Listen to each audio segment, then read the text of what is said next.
par stykker har spurgt, om jeg ikke kunne lave en video til, hvordan de kan komme i gang med at træne deres ankel, efter de har lavet en forstuvning eller kommet til skade på en eller anden måde. Så her er der bare lige 3-4 øvelser, som jeg vil gennemgå, og så kan du altid stille spørgsmål, hvis du har nogen til dem.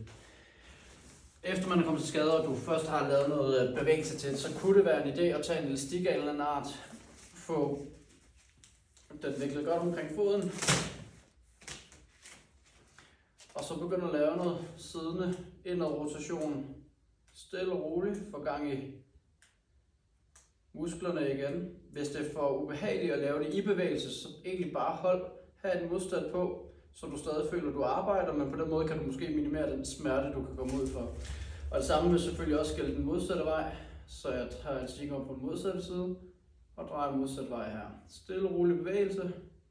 Eller igen, hvis det smerter at komme helt ud, stop lidt før, hvor du ikke har den store smerte, og hold, og så stadig få den her opbygning af noget tolerance i dine muskler.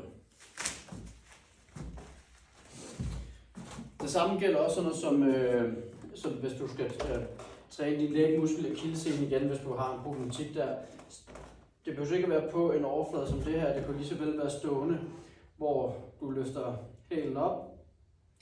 Hvis det er svært at løfte hælen op, så kan det være en fordel at komme op på en forhøjning, så kan du stadig måske synke en lille smule ned, og så står du her og holder belastningen på. Både du kan udføre det med strækben, men du kan egentlig også gå ned, hvor du har bøjet knæet, og stadig aktivt hele tiden forsøge på at holde din hæl i den samme position.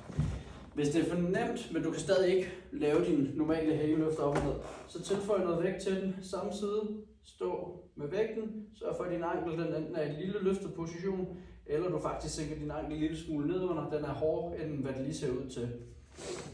Så det er jo lige nogle hurtige øvelser, som du kan prøve at give dig i kast med, og hvis der er spørgsmål, så endelig bare fyr løs, så svarer jeg gerne på det. Hej.